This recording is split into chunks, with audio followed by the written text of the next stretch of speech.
بسم الله الرحمن الرحيم.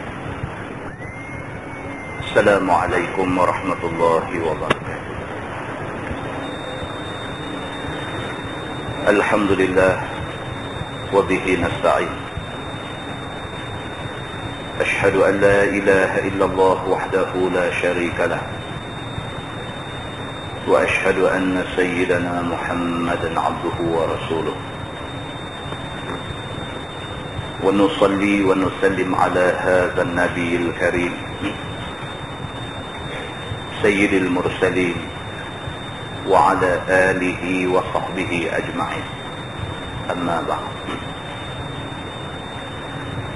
أيها المؤمنون اتقوا الله، أوصيكم وإياي بتقوى الله، فقد فاز المتقون. Muslimin dan muslimat, mudah-mudahan dirahmati Allah Subhanahu wa taala. Di dalam sebuah hadis riwayat daripada Abdullah radhiyallahu anhu,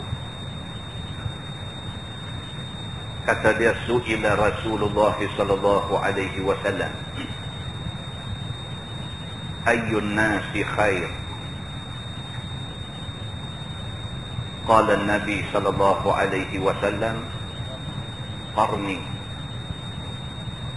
ثم الذين يلونهم ثم الذين يلونهم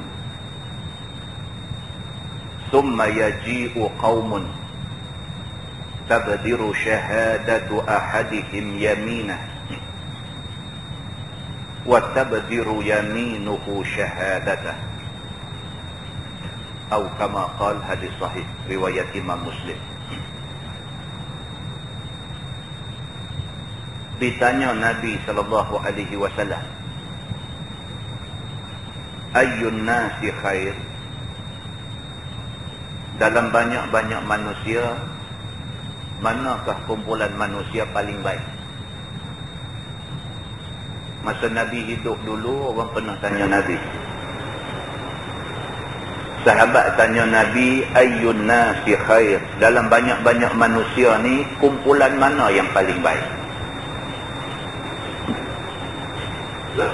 Jawab Nabi SAW, qarni. Nabi kata, hak paling baik ialah mereka yang hidup zaman aku. Maksudnya sahabat-sahabat Nabi. Qarni maksudnya mereka yang hidup pada kurun aku hidup. Para sahabat merupakan golongan paling baik. Sayyid Qutb menyebutkan golongan sahabat ni dengan kata dia, jilun Qur'aniyun farid. Dia kata, golongan sahabat ni adalah satu generasi Qur'ani, generasi Al-Quran yang cukup hebat, yang cukup unik. Kemudian Nabi kata, thummal ladzina yalunahum. Kumpulan kedua yang baik selepas kumpulan sahabat ialah mereka yang datang selepas sahabat. Wafat sahabat Nabi, kumpulan selepas itu, kumpulan yang tidak sempat jumpa Nabi. Mereka hanya sempat jumpa sahabat Nabi. Mereka ini dipanggil golongan tabi'in. Nabi kata, thummal ladzina yalunahum. Kumpulan ketiga ialah kumpulan selepas tabi'in. Maksudnya Nabi SAW kata, kumpulan yang baik ialah tiga kumpulan ini. Kumpulan sahabat, kumpulan tabi'in, dan kumpulan tabi'ut tabi'in. Kumpulan yang ikut tabi'in. Kemudian kata Nabi SAW, summa yaji'u qaumun tabdiru syahadatu ahadihim yaminah. Nabi kata selepas tiga generasi ini, dia mula mai dah satu kumpulan, iaitu kumpulan yang mendahului kesaksian mereka itu atas sumpah. Nabi kata generasi keempat dah mula ada masalah. Kalau dia diminta jadi saksi, dia jadi saksi, lepas tu orang tak percaya kepada saksi dia ni sampai dia kena bersumpah baru orang percaya. Maknanya generasi ni generasi yang mula diragui akan keislaman dan keimanan dan kepercayaan kepada mereka itu. Golongan sahabat ni kalau dia jadi saksi, kalau dia kata orang ni salah, tak ada siapa persoal dah, tak ada siapa petikai dah, orang yang sahabat kata salah tentu salah. Generasi selepas sahabat, generasi tabi'in, mereka ni pun serupa. Kalau mereka jadi saksi, mereka kata ni orang jahat, orang tak tanya banyak dah, orang tak query apa dah, orang terima kata itu orang jahat. Generasi ketiga pun sama. Kalau dia jadi saksi pada satu-satu kes, dia kata apa pun orang pakai. Pasal apa? Tiga-tiga generasi ini adalah generasi yang baik-baik, yang diakui baik mereka oleh Nabi SAW. Generasi keempat, Nabi kata summa yaji'u qaumun tabdiru syahadatu ahadihim yaminah. Dia mai generasi keempat ni generasi yang apabila dia jadi saksi, orang macam tak percaya, maka orang minta dia bersumpah, kata apa dia kata tu betul. Cakap dia saja orang dah tak percaya dah. Dia nak kena perkukuhkan cakap dia dengan sumpah. Dia kata demi Allah memang betul mereka ni, baru orang pakai cakap dia. Nabi kata watabdiru yaminuhu syahadatah. Lepas tu dia mai pula satu generasi, dia sumpah awal-awal lagi sebelum jadi saksi. Tak ada apa-apa lagi, dia sendiri rasa orang tak percaya kat dia. Awal-awal lagi dia sumpah. Dia kata demi Allah saya cakap ni betul. Orang tak suruh sumpah pun dia sendiri sumpah. Pasal apa? Pasal dia sendiri rasa orang tak percaya kat dia. Hadis itu hadis sahih riwayat Imam Muslim. Maksud hadis ni ialah Nabi nak bagi tahu manusia ni daripada satu generasi ke satu generasi ke satu generasi, dia makin duk karut. Tuan-tuan boleh bayangkan kita ni hidup selepas 1400 tahun dah Nabi tak ada. Macam mana punya karut kita hari ni. Sehingga kan dia akan mai pula satu hadis Nabi SAW yang mana Nabi cerita akan sampai satu zaman esok ni menjelang kiamat, sampai nak cari satu orang yang amanah tak ada. Dia akan mai satu zaman esok ni, zaman tu sampai nak cari seorang yang kita boleh percaya tak ada. Sehingga kan Nabi kata pada waktu itu kamu pergi masjid, kamu nak cari satu orang yang khusyuk dalam semayang, sudah tidak ada lagi. Getting worse, dia kata. Keadaan jadi makin worse, keadaan sudah jadi sangat teruk. Muslimin dan muslimat yang dirahmati Allah sekalian. Generasi sahabat Nabi adalah generasi yang sangat hebat. Maka itu sebab Nabi SAW dia sangat jaga golongan sahabat ni. Nabi sangat jaga. Nabi sangat kecil hati kalau sekiranya ada orang menghina sahabat. Di dalam sebuah hadis riwayat daripada Sa'ad bin Abi Waqqas radhiyallahu anhu. Kata dia, kunna ma'an Nabi SAW sittata nafar. فقال المشركون للنبي صلى الله عليه وسلم اطرد هؤلاء لا يجترئون علينا وكنت أنا وابن مسعود ورجل من خزيل وبلال ورجلان لست أسميهما فوقع في نفس رسول الله صلى الله عليه وسلم ما شاء الله أن يقع فحدث نفسه فأنزل الله تعالى ولا تطرد الذين يدعون ربهم بالغداة والعشي يريدون وجهه أو كما قال حديث صحيح رواية إمام مسلم. Sa'ad bin Abi Waqqas, seorang sahabat Nabi yang sangat terkenal. Kata dia, satu hari kami ada lebih kurang 6 orang bersama-sama dengan Nabi SAW pergi berjumpa dengan sekumpulan orang-orang musyrikin. Nabi dengan 6 orang sahabat pergi jumpa orang kafir musyrikin kerana nak berdakwah, nak ajak mereka masuk Islam, nak ajak mereka supaya ikut Islam. Bila sampai aja di depan musyrikin ni, mereka kata dekat Nabi, mereka kata utrud haula la yajtari'una alaina. Orang kafir musyrikin ni kata kepada Nabi SAW, mereka kata, wahai Muhammad, utrud haula, halau ni, mereka ni semua halau, kami tak mau jumpa mereka, kami nak jumpa hang seorang aja. Nabi pi dengan 6 orang sahabat. Bila sampai di depan kafir musyrikin ni, mereka hanya nak jumpa Nabi aja. 6 orang sahabat Nabi ni mereka pandang hina, mereka tak mau jumpa. Mereka kata dekat Nabi, utrud haula, hang halau ni, 6 orang ni halau, kami tak mau tengok mereka ni. La yajtari'una alaina, kami tak mau ni, mereka ni semua esok main nak tunjuk besar kepala dekat kami, kami tak mau. Tuan-tuan, orang kafir musyrikin terdiri daripada, pada masa itu, terdiri daripada orang-orang kaya, pembesar Quraisy di Mekah. Mereka tak mau jumpa sebarang orang, tak mau jumpa. Mereka hanya nak jumpa orang yang mereka nak jumpa.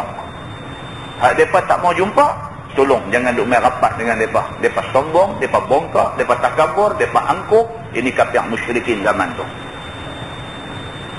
Bila Nabi pi bawa 6 orang sahabat, bila sampai aja mereka kata, kami nak jumpa hang seorang saja, hak 6 ni tolong halau, kami tak mau tengok mereka. Kata Sa'ad bin Abi Waqqas, wa kuntu ana, dia kata yang 6 orang tu seorangnya aku. Dia kata Sa'ad bin Abi Waqqas, kuntu ana, seorangnya aku. Dia kata wa ibnu Mas'ud, seorangnya Abdullah bin Mas'ud.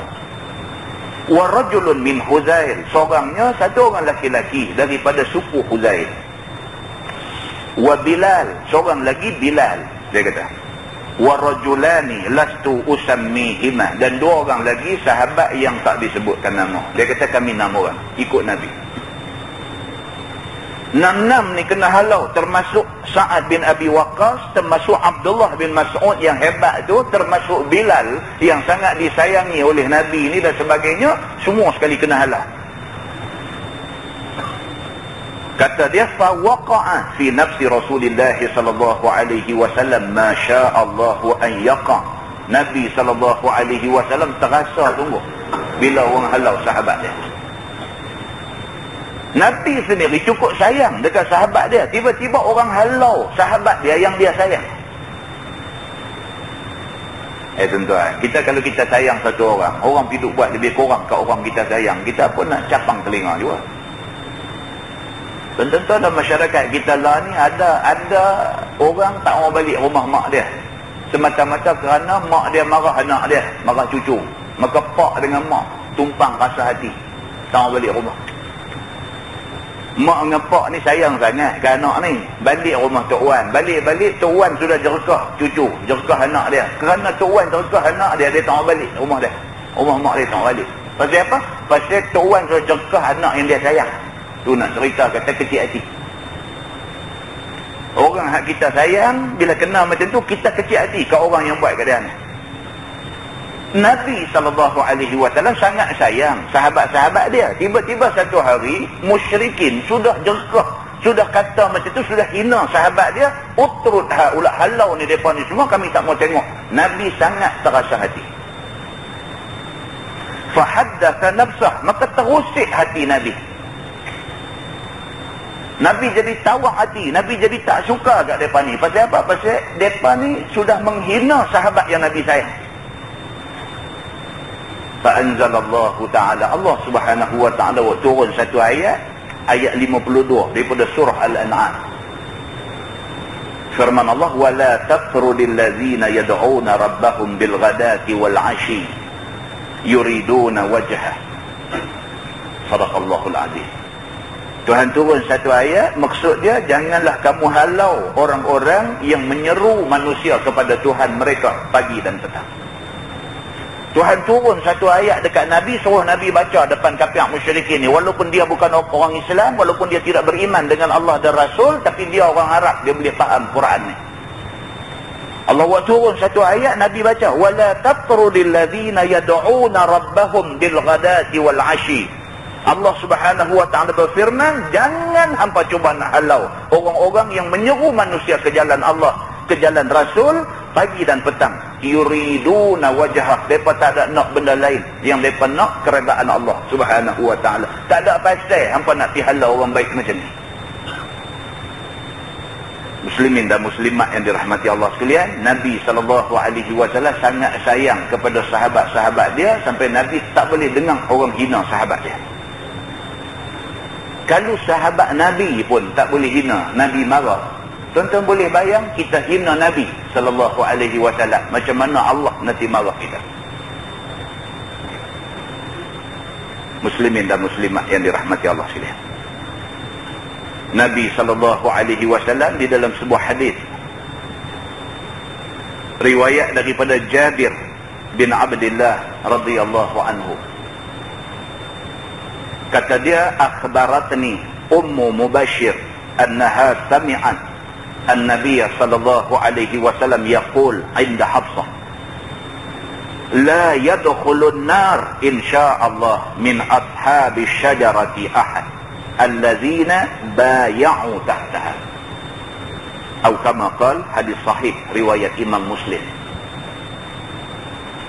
Jabir bin Abdullah radhiyallahu anhu, dia menceritakan, kata dia, telah menceritakan kepada aku Ummu Mubashir, satu orang sahabat Nabi, satu orang perempuan, cerita dekat dia. Kata Ummu Mubashir, Nabi SAW bersabda, pada masa tu Nabi ada di sebelah Hafsah, isteri dia. Nabi kata, la yadkhulun nar insyaallah min ashabis syajarah. Nabi kata, orang-orang sahabat-sahabat aku yang terlibat di dalam bai'atul ridwan, perjanjian yang dibuat di bawah sebatang pokok.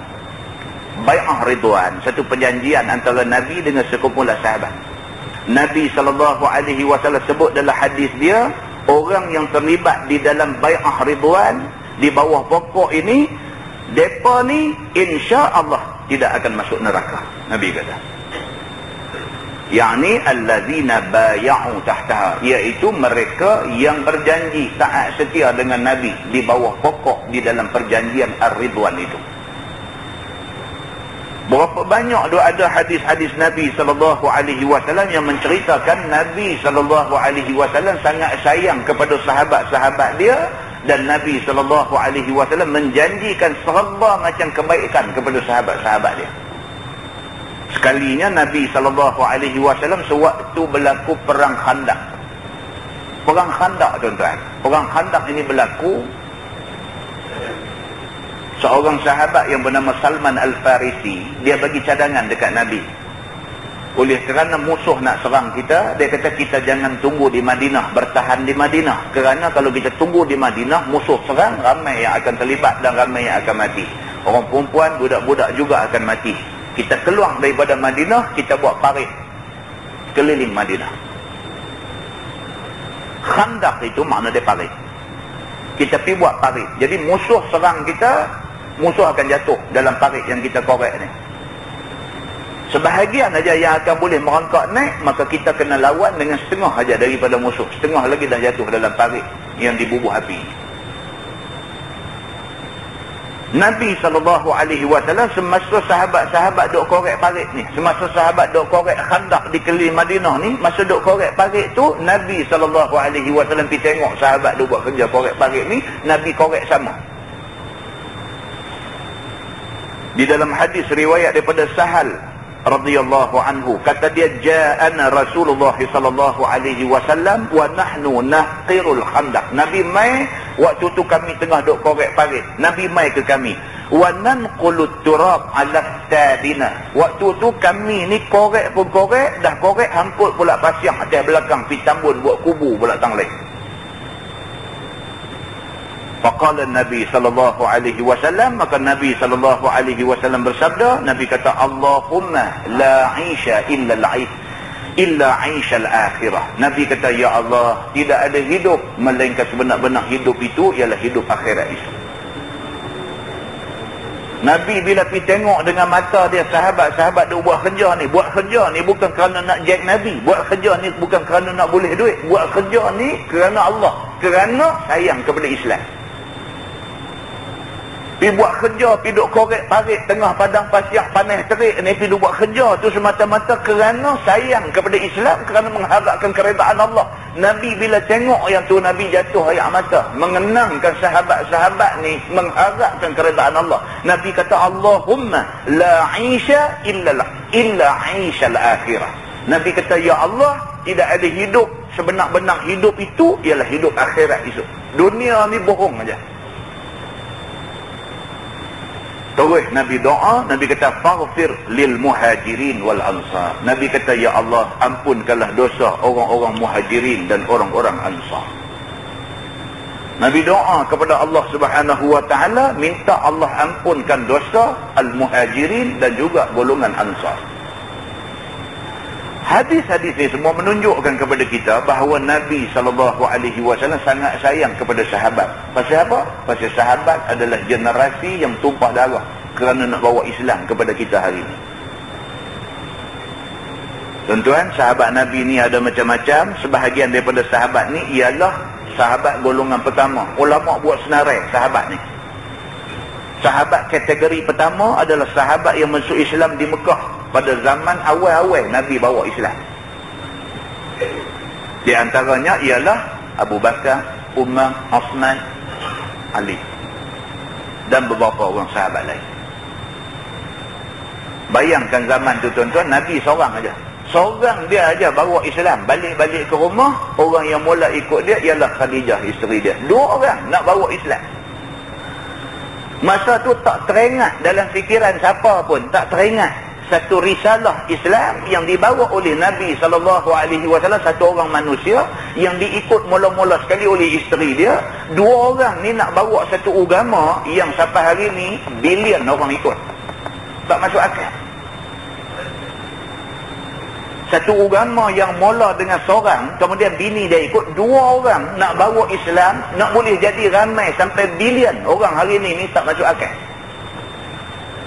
Kita boleh bayangkan bagaimana getirnya perjuangan Nabi masa tu dalam keadaan buat kerja seorang. Contoh kalau kita buat pengumuman ni, minta tolong kepada semua anak karya, hari Sabtu ni kita buat gotong royong di masjid. Kita start gotong royong pukul 8. Mai tengok seorang dia aja, siapa pun tak mai. Nak buat apa seorang dia? Pegang cangkui tak kena, pegang penyakang tak kena, pergi pegang batu nisan tak kena, naik turun masjid dengan dia balik. Tak lepi, dengan seorang ni tak lepi. Dia lemah semangat, dia patah semangat, dia tak ada semangat. Dengan seorang ni tak lepas. Tapi Nabi SAW bawa Islam, dia seorang. Berbekalkan iman dan keyakinan kepada Allah Subhanahu wa taala, dia bawa Islam, dia terima mula-mula ayat turun di Gua Hira ni, dia bawa ayat tu dengan penuh keyakinan. Isteri dia ikut, kemudian diikuti oleh orang-orang yang terdekat dengan dia, Sina Abu Bakar, Sina Umar, Sina Osman, Sina Ali. Orang-orang ni ikut kemudiannya. Mereka ni semua masuk Islam masa awal-awal, pada zaman bidayah Islam, pada zaman awal Islam mereka sudah ikut.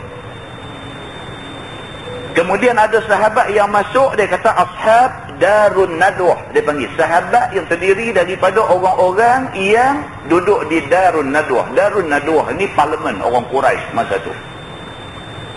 Orang Quraisy yang duk hantam Nabi, duk lawan Nabi, duk buat macam-macam dekat Nabi ni, mereka punya tempat berhimpun mereka ialah darun nadwah. Situ tempat berhimpun mereka. Bila Sayyidina Umar Al-Khattab masuk Islam, Sayyidina Umar bawa Nabi pi dekat kelab dia. Dulu dia presiden kelab tu. Bila dia masuk Islam, dia ajak Nabi, dia kata, Muhammad ikut aku pi ke kelab aku. Sana macam-macam punya kepala masam, lebih masam daripada asamko duduk ada sana. Jom kita pi, dia kata.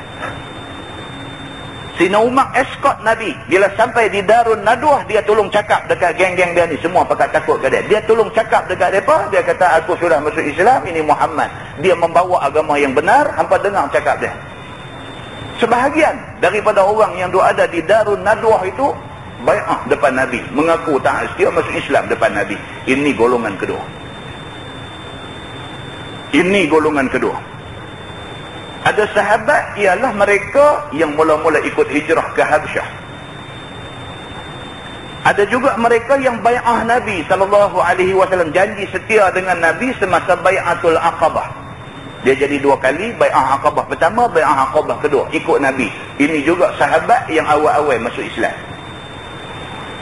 Ada mereka yang masa berlaku perang Badar, masa tu kemudian yang masuk Islam. Ada mereka yang masuk Islam semasa bai'atul Ridwan, yang Nabi sebut dalam hadis tadi, siapa yang bersumpah setia dengan dia di bawah pokok dalam bai'ah Ridwan, mereka ni insya-Allah akan masuk syurga. Mereka tidak akan masuk neraka. Ini juga golongan sahabat yang terutama. Dan juga sahabat-sahabat yang masuk Islam sewaktu Fathu Makkah. Bila Nabi dah pergi Madinah, Nabi patah balik mai ke Mekah. Hari Nabi balik ke Mekah tu dia panggil hari Fathu Makkah, pembukaan kota Mekah. Hari tu ada sebahagian lagi sahabat masuk Islam. Muslimin dan muslimat yang dirahmati Allah sekalian. Sahabat yang mula sekali daripada Abu Bakar, Umar, Osman, Ali sampailah kepada yang kendian ni, di sisi Allah Subhanahu wa taala tak sama. Dalam Quran dalam ayat 10 surah Al-Hadid Allah sebut, a'udzubillahi minasyaitonir rajim, la yastawi minkum man anfaqa min qabli al-fathi wa qatal.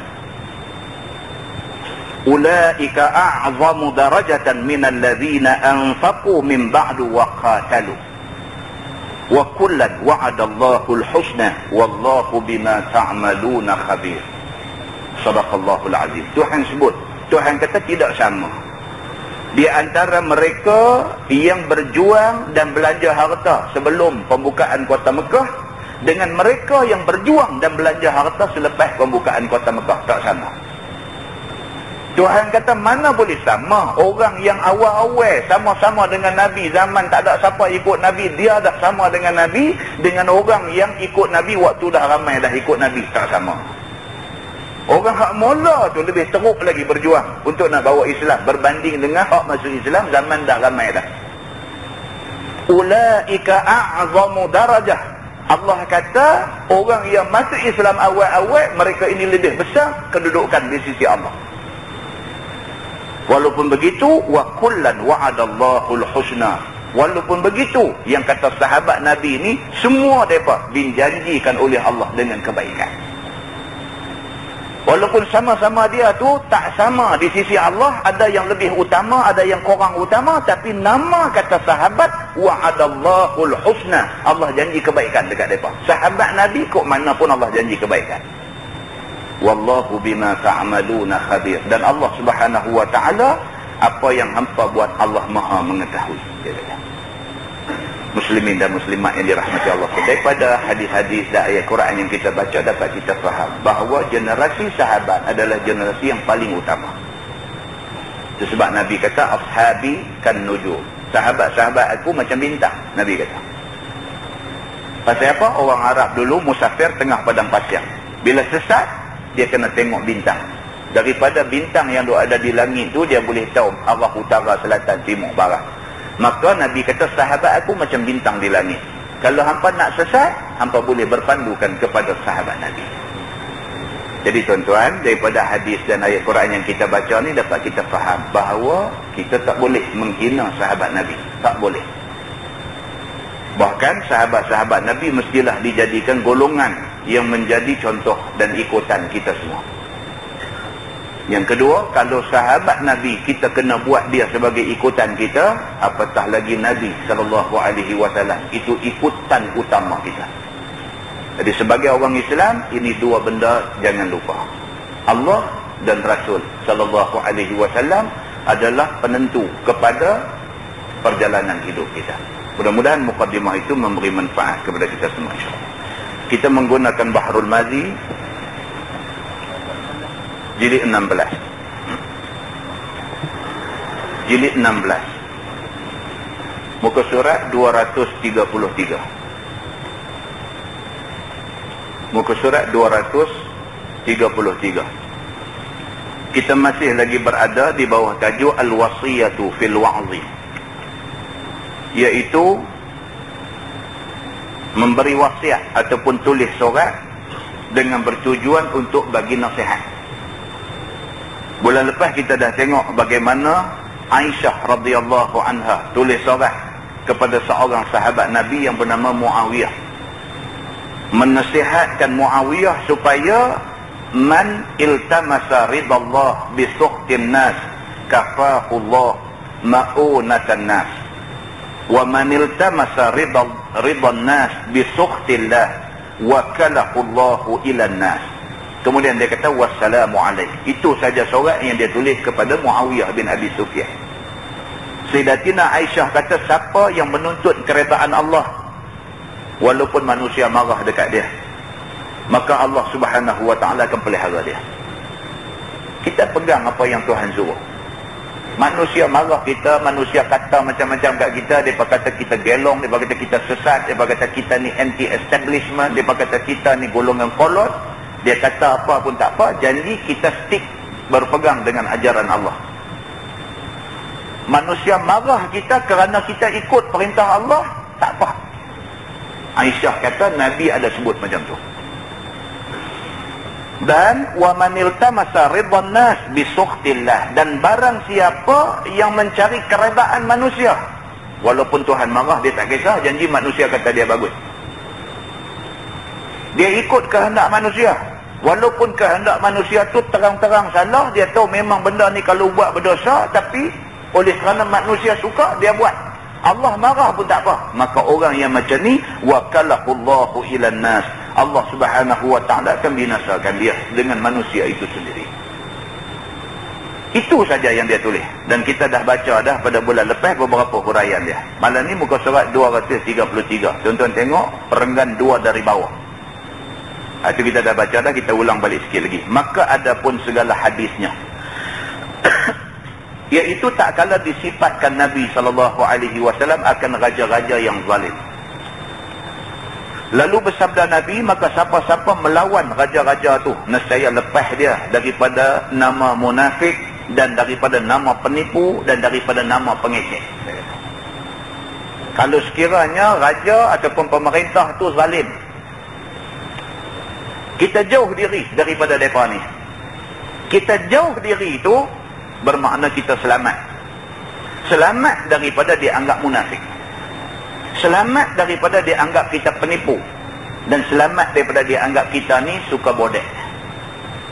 Kita tahu dia satu pemerintah, satu kerajaan, satu raja, satu sultan yang zalim, yang kejam, langgar perintah Allah, buat benda maksiat, derhaka Allah dan sebagainya. Kita selamatkan diri kita. Kita tak usah pergi himpit dia, tak usah pergi tunjuk muka dekat dia, tak usah pergi buat hemoi kat dia. Kita bawa diri kita jauh daripada dia, kita selamat, dia kata. Dan supaya jauh diri daripada mereka itu, daripada pemerintah yang zalim itu, kerana tiada suka akan jalannya, kita jauh daripada dia, pasal kita tak suka style dia.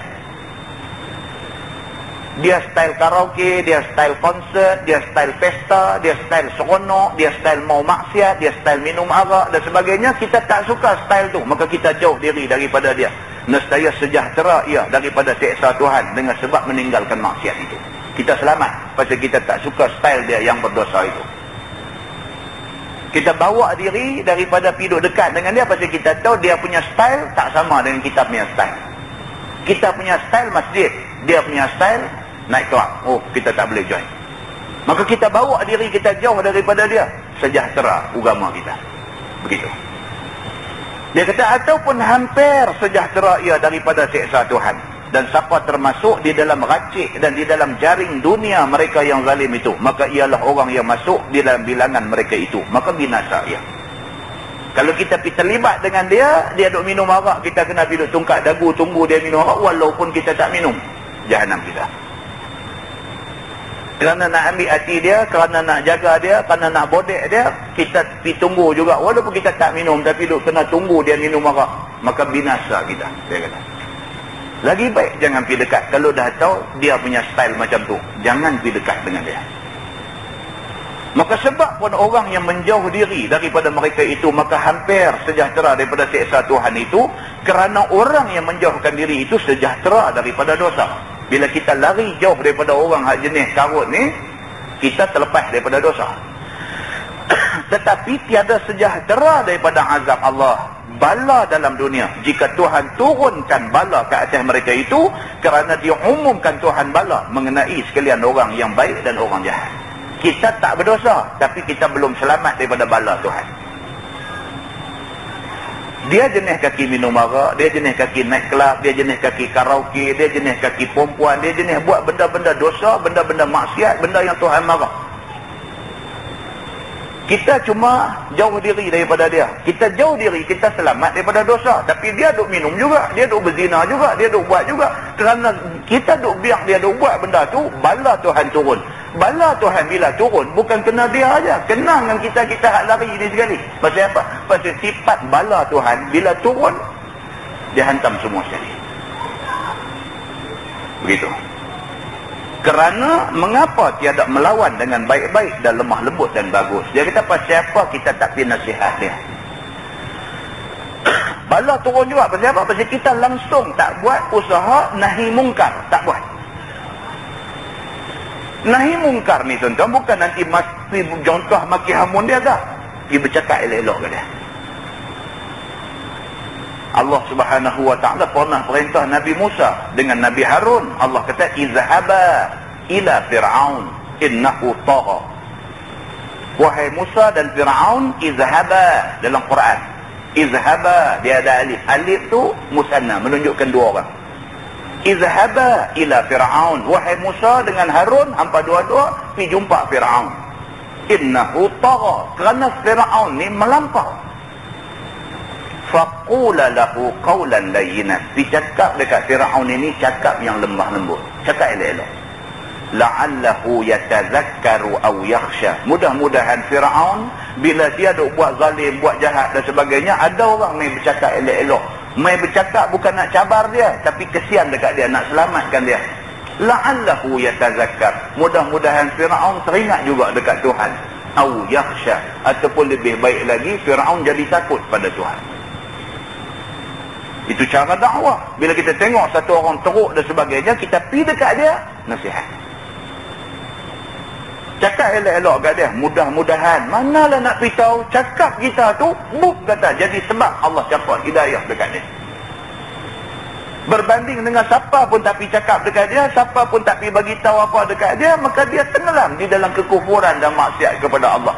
Kalau kita boleh pergi, boleh cakap elok-elok kat dia, dia tak marah kat kita, dia dengar, dia rasa dalam hati dia ni betul-betul nak main nasihat aku, dia sayang dekat aku. La'allahu yatazakkaru aw yakhsha. Mudah-mudahan tindakan kita pergi cakap elok-elok kat dia tu boleh menyebabkan dia ingat akan kesilapan dia dan dia takut kepada Allah. Kerana telah sabda Nabi SAW dalam masalah dalam juzuk yang ke-15 Bahrul Mazi ni. Dia kata lihat di sana. Dia kata nak tengok huraian panjang, ada juzuk 15. Dibaca, dia kata. Dan beberapa hadis yang lain yang tersebut di dalam Ihya. Dan ada beberapa banyak asar. Asar maksudnya riwayat para sahabat Nabi. Menjadi dalil atas yang tersebut itu ada di dalam Ihya juga. Maka hadis-hadis dan asar itu menunjukkan atas bercampur gaul dengan pemerintah itu ada beberapa bala dan beberapa banyak kebinasaan. Dia kata tengok di dalam kitab Ihya Imam Al-Ghazali, dia ada tulis sana. Kita hidup bercampur dengan orang-orang yang macam ni, tak banyak sikit dia ada masalah. Dia kata. Dia nanti terang sekali.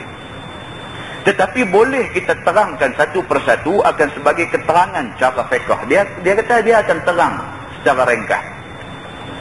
Yang boleh membezakan antara yang dicegah daripada yang dikeji dan yang tiada dikeji. Maka kami kata pergi masuk kepada sultan dan pemerintah negeri itu mendedahkan diri bagi derhaka Allah. Dia kata. Kalau kita ni jenis suka duk pergi himpit orang-orang yang macam ni lah, orang yang zalim, yang kejam, yang ahli maksiat, yang derhaka ni, kalau kita suka duk pergi himpit mereka, dia kata kok mana pun dia ada benda yang nak jadi Tuhan marah kita. Dan menyalahi suruhnya, dia akan jadi masalah. Kita dengan Tuhan akan jadi masalah. Ada kalanya dengan fi'ilnya, ataupun dengan diamnya, ataupun dengan cakapnya, tak kena. Kita pergi rumah orang-orang macam ni, kadang-kadang perbuatan kita jadi berdosa. Kadang-kadang kita diam pun jadi berdosa. Kadang-kadang kita bercakap pun jadi berdosa. Jadi tengok, macam mana boleh jadi lagu ni? Maka tiada lepas daripada sekalian yang tersebut itu. Kerana orang yang masuk kepada pemerintah, tiada sunyi ia pada waktu masuknya bahawa memperbuat dia akan sesuatu. dia pergi masuk rumah orang macam ni, rumah pemerintah zalim, rumah orang ahli maksiat, rumah orang kaya tetapi ahli maksiat, banyak buat dosa dan sebagainya. Bila dia pergi masuk rumah orang ni, akan ada perbuatan dia yang menjadi dosa dekat dia.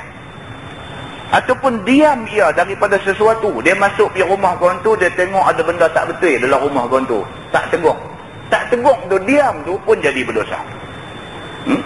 Ataupun berkata ia atas sesuatu, ataupun dia pergi bercakap pun jadi dosa. Contohnya apa? Dia pergi puji pula.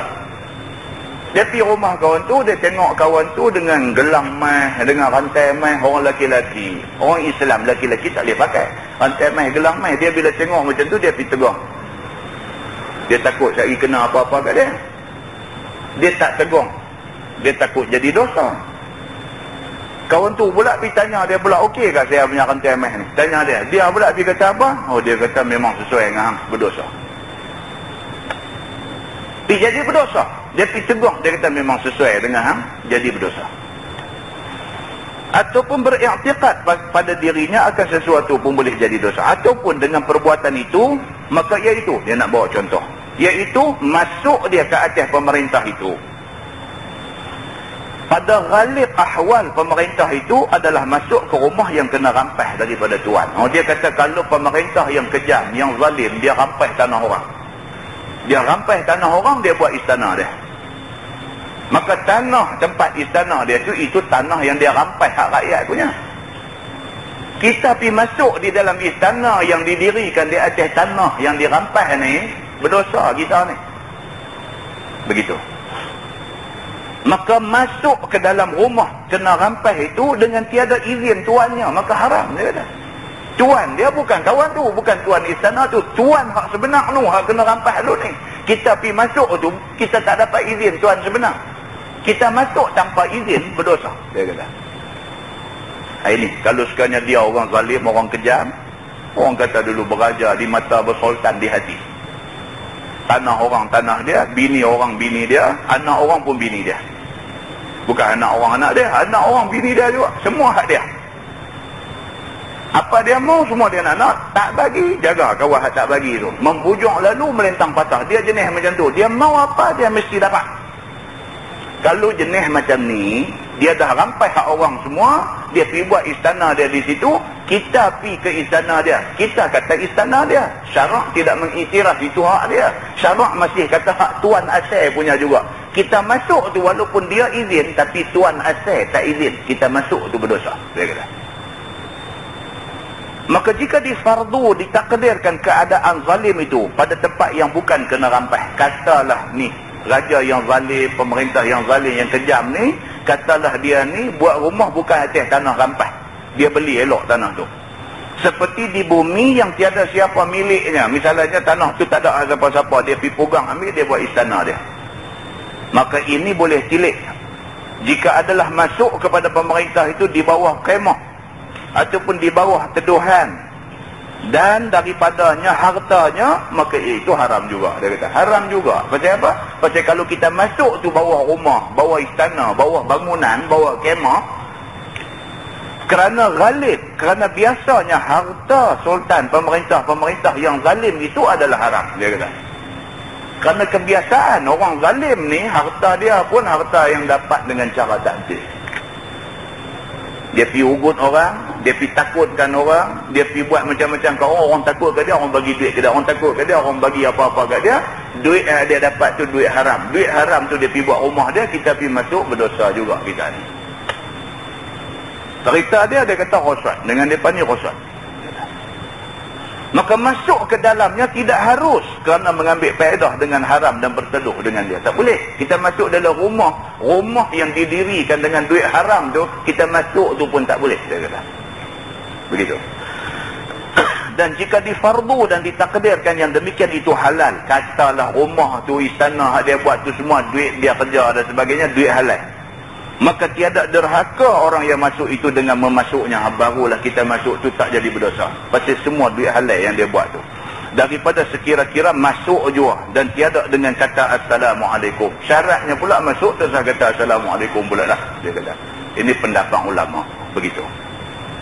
Tetapi jika sujud atau rokok pada tempat masuk kepada pemerintah itu seperti menyembah-nyembah orang ajam akan raja, ataupun berdiri kerana memberi selamat dan memberi hormat ta'zim kepada dia, nescaya adalah ia dikeji kerana hormat bagi orang yang zalim itu tak boleh. Hormat orang zalim tak boleh. Tuan-tuan, ada hadis sahih yang melarang kita panggil tuan dekat orang yang ahli maksiat. Tak boleh panggil tuan. Kalau kita tahu dia ahli maksiat, kita tak boleh panggil tuan dekat dia. Pasal apa? Pasal panggilan ni adalah doa. Dia kata dalam syarah hadis tu. Panggilan ni adalah doa. Kalau kita duduk panggil dia tuan-tuan, kita duduk doa dia satu hari dia jadi tuan sungguh, sedangkan dia orang yang zalim, habis lingkup semua. Dilarang oleh Nabi SAW. Maka merendahkan diri bagi orang yang zalim itu maksiat. Dia kata, orang jahat, orang zalim, orang ni kita duduk merendah diri kat dia, berdosa kita ni. Begitu. Bahkan siapa merendah diri pada orang kaya padahal ia tidak zalim, hanya merendah diri kerana kayanya, nescaya kurang 2/3 daripada agamanya. Kalau orang kaya saja, kita hormat dia, kita respect dia pasal kaya dia. Kita hormat kerana kaya dia tu, agama kita surut 2/3. Islam tak mau. Islam dia suruh kita hormat orang kerana takwa. Islam ajak kita suruh kita hormat orang kerana takwa orang tu. Quran jelas kata inna akramakum indallahi atqakum. Sesungguhnya orang yang paling mulia di kalangan kamu ialah orang yang paling takwa. Orang yang mulia, orang ni kamu kena hormat. Orang yang mulia ialah orang yang takwa. Maknanya orang yang bertakwa kamu kena hormat. Kalau kamu pergi hormat dia kerana dia kaya hormat dia, dia kata hilang 2/3 agama. Maksudnya apa? Terjejas keimanan kita. Begitu. Maka apatah lagi jikalau merendah diri bagi orang yang zalim, maka tiada harus dia. Kita tahu dia zalim. Merendah diri tidak harus, melainkan masuk dengan memberi salam. Maka ada pun mengucup tangan, cium tangan, dan tunduk diri semacam rokok dan menghormatkannya, atau mengucup tempat duduk dia, ataupun mengucup tepi kainnya, maka ataupun ambil tanah perui atas kepala di hadapannya. Kita duk tengok dia duk buat benda-benda dosa maksiat depan mata, bukan orang cerita. Kita sendiri tengok banyak kali dah minum arak, mabuk, tunggi langgar. Kita jumpa dia, cium tangan dia, dia kata itu maksiat, berdosa. Tak bolehlah kita menyumbang kepada dia megah dengan maksiat dia. Dia minum arak, dia mabuk, dia buat benda dosa macam-macam, orang duk main tunjuk hormat, duk cium tangan dia. Dia tak rasa dia buat tu salah, pasal orang hormat dia. Maka Islam tak mau kita menyuburkan lagi maksiat yang duk ada pada diri dia. Macam tu sekali. Melainkan pada waktu takut dianiaya daripadanya atas dirinya dan anak isterinya atau hartanya. Melainkan kalau sekiranya dia ni yang zalim, yang ahli maksiat ni, dia jenis dia buat naya ke orang. Siapa tunjuk tak hormat kat dia, orang tu nanti kena dengan dia. Kalau dia sampai peringkat nak mengancam orang macam tu, kita berpura-pura hormat dekat dia, tidak salah. Bukan dengan hati kita nak pergi sanjung dia tak, tapi kita dipaksa untuk sanjung. Kalau tak buat, kena. Maka dalam keadaan yang macam tu, dia kata tidak mengapa. Begitu. Adapun jikalau diperbuat yang tersebut itu bagi imam yang adil pada rakyatnya, kalau sekiranya pemerintah tu pemerintah yang adil, yang warak, yang alim, yang bagus, kita jumpa dia, kita tunduk hormat, kita cium tangan dia, itu tidak salah, dia kata. Ataupun bagi orang alim yang memberi manfaat ilmunya, tok-tok guru yang bagus-bagus, kita tengok, kita yakini akan keikhlasan dia, kita tunjuk hormat, tidak salah. Ataupun bagi orang yang patut diperbuat demikian itu dengan sebab pekerjaan Islamnya, ataupun satu orang yang kita rasa, hati kita rasa cukup respect dekat dia. Pasal apa? Pasal Islam dia. Bukan pasal harta dia, bukan pasal pangkat dia, bukan pasal kedudukan dia, bukan pasal yang ni semua, tapi kerana Islam dia. Kadang-kadang tuan-tuan, kita pergi mana-mana, masjid mana, kalung daripada tempat kita ke apa, kita singgah semayang, tengok ada satu orang tua, tengok muka putih, bersih, jernih, dengan janggut putih, dia nampak ayak muka dia, kita tak tahu nak cerita, hati ni berasa baguslah dia ni. Kita duduk tengok dia pun dengan cara semayang dia, ibadat dia, nampak dia pun tak tahu nak abang lah, hati kita betul-betul tertarik, terpikat dengan dia. Habis semayang pergi dekat dia, salam, cium tangan dia, tidak jadi kesalahan. Pasal apa? Pasal kita kagum dia kerana Islam dia, tak jadi kesalahan. Ada hadis tuan-tuan, sahabat cium tangan Nabi, isteri Nabi cium tangan Nabi, ada hadis. Benda itu tidak menjadi kesalahan. Seperti diperbuat bagi satu orang tua yang saleh di dalam Islam. Dia beritahu lah, kita jumpa satu orang tua yang kita yakin dia ni orang baik, kita tahu ini orang baik, akhlaknya baik, agamanya baik, ibadatnya baik, kita yakin dia orang baik. Kita jumpa, kita nak tunjuk kata kita kagum dengan amalan Islam dia, kita cium tangan dia, tidak jadi salah. Ataupun ia gurunya, jikalau muda sekalipun, ataupun ia bapa, ataupun ia ibu, ataupun ia bapa saudaranya, maka tiada mengapa. Hormat orang-orang yang disebutkan ini atas alasan-alasan ini, tidak mengapa. Dia kata begitu. Kita pun tak gamak tuan-tuan nak pergi cium tangan hadap pegang botol arak. Tuan-tuan gamak? Tak lalu kita. Tangan tu duk pegang botol arak, tangan tu kita nak pergi pegang cium. Baik kita pergi cium tangan orang yang duk minum air telaga, air sungai pun tak apa. Muslimin dan muslimat yang dirahmati Allah sekalian.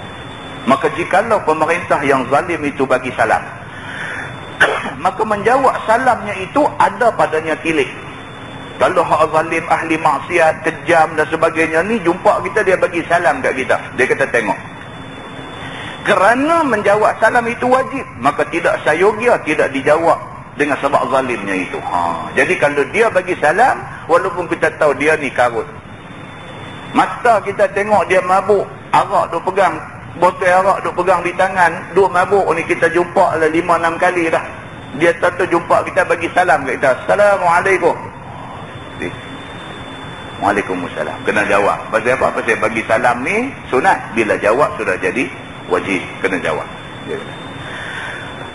Maka jikalau sekiranya orang yang masuk kepada pemerintah itu meninggalkan sekalian yang tersebut itu, dan diberinya salam sahaja, nescaya tiada sunyi daripada duduk di atas kursinya dan hamparannya. Maka apabila adalah ghalib hartanya itu harta haram, maka tiada harus duduk atas kursi dan hamparan mereka itu. Kalau kita tahu dia ni jenis zalim, suka rampas, suka sambung, suka ugut, suka minta duit orang dan sebagainya, kita pergi rumah dia, muaci boleh masuk cepat, keluar cepat. Tak usah duduk atas kursi, atas kapet, tak usah. Kira pergi jumpa apa benda kita nak settle dengan dia, settle balik. Maka inilah hal derhaka Allah dengan sebab fa'il, sebab masuk kepada orang-orang yang zalim di dalam negeri itu. Ini dari segi perbuatan sudah kira salah. Pasal apa? Pasal pi hormat tak kena orang. Adapun derhaka Tuhan dengan sebab diam pada waktu masuk kepada mereka itu ialah tak dapat tidak ia melihat pada waktu masuknya ke dalam majlis raja-raja dan pemerintah negeri yang zalim itu ada cukup dengan hamparan sutera dan bejana mah dan perak. Masuk rumah orang-orang macam ni, jumpa. Hadis sahih, jelas bagi tahu haram guna bejana mah, bejana perak buat minum apa, tak boleh, haram. Haram. Lah orang duk beli set apa N apa, duk buah dalam lemari-lemari kaca ni. Apa N? Sen N ke apa N ke? Ada nama dia pula. Itu semua buat daripada perak. Kalau kita guna benda tu buat minum air, gelas daripada perak buat minum air, dilarang di dalam hadis yang sahih. Tak boleh. Cawan gelas buat pada emas, cawan gelas buat daripada perak, tak boleh. Agama larang benda-benda macam ni. Tak boleh. Itu dah dia jadi lebih-lebih dah. Tak boleh. Kita pergi masuk rumah orang-orang macam ni, benda ni nanti ada. Kita tengok baju dia pakai pun baju sutera, sedangkan orang lelaki-lelaki haram pakai sutera. Tengok-tengok pula Allah pakai rantai emas pula. Dia jadi masalah. Kita nak tegur, kita takut. Kita tak tegur, kita diam, jadi dosa. Kalau kita tegur, dia tak mau ikut, lepaslah. Masalahnya kita tegur, lagi satu benda nanti kena kat kita. Kita tak tegur, kita nak tanggung dosa. Susah. Jadi susah tak hati langsung senang.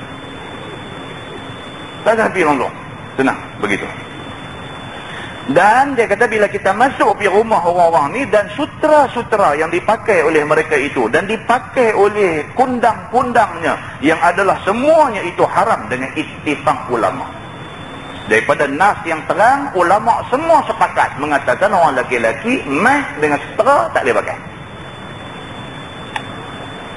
Kita pergi majlis orang macam-macam ni, dia tuan majlis tu pun pakai benda yang dilarang oleh agama. Dia punya kundang-kundang dia semua, dia punya orang-orang bodyguard dia, orang-orang keliling dia, semua pun pakai benda yang macam ni. Benda yang agama larang tu mereka pakai. Cincin mai.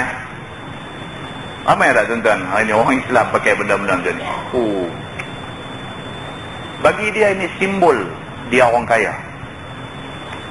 Dia nak show off, dia nak orang tahu kata dia kaya. Dekat bini dia saja pakai rantai meh, pakai gelang meh, pakai apa semua meh ni. Dia nak pakai juga. Dia just nak tunjuk kata dia orang kaya. That's why dia boleh pakai barang meh. Kewajipan kita tegur. Lepas kita tegur, dia tak mau turut tu dia punya hal. Dia dengan Tuhan. Tapi kalau kita ambil nak tegur pun tak keluar, susah. Begitu. Maka tiap-tiap orang yang melihat akan maksiat serta didiamkannya, maka ialah orang yang menyengutu membuat maksiat itu. Susah. Benda ni semua sangkut lah ni, sangkut. Kita duduk dalam kampung kita, sebelah rumah kita tengok duduk balik betina. Lagu mana tuan? Merobok ni dalam hati, dalam perut ni merobok. Tahu merobok? Dia jadi lagu ulat duk makan dalam perut tu. Kita tak tegur, kita duk berasa berdosa. Kita nak tegur, tak lagi jadi gaduh dengan dia. Kita nak pindah, kita bukan orang jenis ada duit boleh duk pindah tang mana ikut suka. Esok pindah pergi tang lain, duk jumpa juga penyakit ni. Depa kata pula pindah 7 kali papa. Depa kata, bukan Nabi kata. Larat ke? Setiap kali jumpa benda tu sebelah rumah, hijrah. Sambil duduk bernasib, hijrah itu pengorban. Terkorban sungguhlah kita. Tak tegur, berasa berdosa. Tegur, takut lagi sakit mai kat kita. Tentu orang luar bukan boleh tegur sembarangan. Bukan boleh tegur sembarangan. AJK masjid, pergi rumah dia pasal apa, banyak kali dah duk tengok, nampak mencurigakan. Satu perempuan duk main masuk apa semua, mencurigakan. Baru pergi duk ketuk pintu, Assalamualaikum, dia buka-buka, dia duk korek cek gigi dengan golok perak. Berhabut tak cukup tanah dia buat. Orang lah ni dia buat maksiat, dia megah dengan maksiat dia buat. Dan orang yang nak mencegah maksiat ni takut dengan mudarat yang mungkin kena kat dia. Ada satu orang tua, Allah yarham, meninggal dah dia pun dulu. Orang Penang kita ni, duduk ikut kuliah kita. Dia kata atas bas, dia kata naik bas, dia kata depan mata, dia kata budak-budak muda ni, budak Melayu ni, jantan perempuan, lelaki-lelaki perempuan ni dulu berkaput cum macam orang putih ni. Dia kata dia orang tua, dah lah dia naik bas, kursi dah semua penuh nak kena berdiri, dah duduk berdiri tu hangat dah satu, dah satu punya. Bukan VCD lucah. Yang ni terang-terang punya lucah duduk ada depan. Jadi dia kata, duk gagah buat beralih, tengok belah lain. Tak mau nak tengok ni, dua orang ni punya wayang duk beralih. Tengok kelih pun tak boleh. Dia duk tak boleh tegur jugalah. Dia kata ni, cermat sikit kita orang Melayu, orang Islam ni jangan duk buat. Bangkit, terus berdiri. Pakcik peduli apa? Saya bukan bawa anak pakcik. Tu dia. Tak tegur, dia sakit dalam perut. Bila tegur, dia nak sakit satu badan. Ini. Jadi kita ni, kita duk baca agama suruh. Tapi benda ni nak buat bukan senang. Tuan-tuan, nak buat bukan senang. Bila kita pergi duk buat ni nak cegah mungkar ni, bila jadi masalah, bukan ada siapa nak sokong kita, bini kita pun marah kita. Bukan ada siapa nak sokong kita yang nak cegah mungkar ni, bukan ada siapa sokong. Bini kita tu marah kita. Dia kata yang pergi duk buat kalut kacau orang buat apa? Dia kata hang tu bukan kuat. Dia kata kita tak kuat. Dan kita pun bukan nak ajak dia pergi gaduh sekali. Tapi korang-korang pun janganlah kata lagu tu. Korang-korang pun dia kata apa nak buat dunia akhir zaman. Jadilah. Dah dia kata yang ayah hang pun pergi duk cari pasal dengan orang. Dia kata 15 tahun dulu tak apalah. Dia kata kita pun ambil IC tengok pun dia. Tuah dah aku ni kan. Masalah lah tuan-tuan. Masalah. Tapi agama duk abang kat kita ni lah masalah dia. Diam sudah jadi satu benda tak bagus kat kita. Kalau reba lagi teruk jadi berdosa. Kerana diam itu sebagai menyukakan raja-raja zalim yang memperbuat yang demikian itu. Bila kita diam ni jadi macam orang hak buat tu rasa betul ya. Dia kata ni Tok Alim ada apa semua pun tak pernah tegur kata salah. Dia duk pakai macam-macam punya barang meh lah, apalah semua macam-macam baju buat daripada setera lah, apalah semua. Tok Alim duk ada banyak, tak pernah apa. Meh abang kata benda tu salah. Takkan salah buat. Dia dah jadi salah faham kerana benda ni. Begitu. Bahkan jikalau didengar pula daripada cakap raja-raja dan pemerintah yang zalim itu, terkadang mencela dan terkadang mempermaki dan membuat bohong, maka didiamkan. Lagi tak boleh tahan tuan-tuan. Depan kita dia duk hina Nabi. Allah. Kita ni orang agama, kita ni reti Quran, faham hadis Nabi. Tiba-tiba pergi duk depan dia, dia duk hina ayat Quran, dia duk hina hadis Nabi depan kita. Macam mana nak buat? Nak kata tidak tak? Hang tak boleh cakap itu? Tak boleh, tak boleh. Habis sangat tunggu muka perat lagu orang duk tahan senak perutnya. Nak bercakap tak berani. Diam kita tu, dia faham kata kita setuju dengan dia. Apatah lagi bila dia duk maki, duk hina Nabi, duk hina apa semua, kita pula pergi duk angguk, ya betul ya betul. Pergi dengan kita sekali. Oh takut tuan-tuan benda ni. Siapa duk pada position tu dia tahu macam mana cabaran yang duk ada kat dia. Kita duk jauh ni sedaplah kita duk sentai dia kat belakang. Dia yang duk pada position tu macam mana? Muslimin dan muslimat yang dirahmati Allah sekalian. Sahabat Nabi dulu boleh. Mereka berani tegur. Mereka baca, mereka sign, kira syahid. Main zaman ulama-ulama mazhab yang empat-empat ni. Ulama mazhab yang empat-empat ni, tuan-tuan baca sejarah empat-empat orang ni.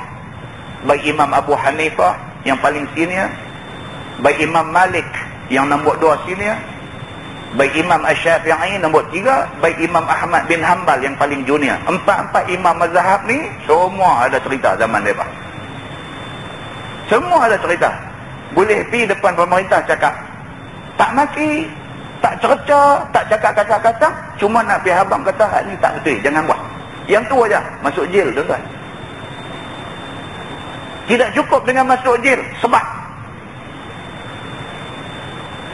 Imam Malik rahimahullahu ta'ala sampai dah dia wafat, dah dia mati dah, masa mandi mayat bekas kena sebat duduk darah lagi. Muslimin dan muslimat yang dirahmati Allah sekalian. Zaman tu dia makin duk kendian, dia makin tawang, dia makin tawang.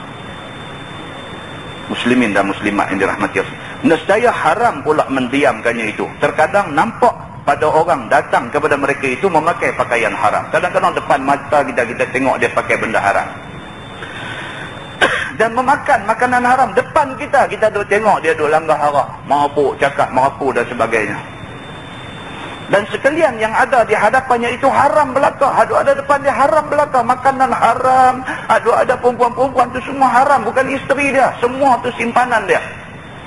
Semua benda haram tu ada depan dia. Maka ia itu haram. Maka wajib atasnya menyuruh berbuat baik dan menegah daripada buat mungkar dengan lidahnya. Jika kuasa ia yang demikian itu. Dia kata kalau kita mampu, kita kena pergi abang kat dia. Kata ni minta maaf. Arak ni haram. Abang kat dia. Dia pun dalam mabuk tu tengok kita. Dia tengok, dia buat kejip mata. Tu kah? Dia kata. Tu kah? Ya haram kita kata. Dah tuang pun cepat-cepat. Kan? Oh, jangan tuan-tuan. Ini kerja yang sangat mencabar. Kita menyeru orang kepada kebaikan, kurang cabaran. Kita nak mencegah mungkar, sangat kuat cabaran. Tapi Islam bagi jalan cegah mungkar dengan cara yang paling baik. Macam mana Allah suruh Nabi Musa dengan Nabi Harun pergi jumpa Fir'aun. Faqula lahu qawlan layyinan. Dikata kataan elok-elok, lemah lembut, kata-kata elok-elok.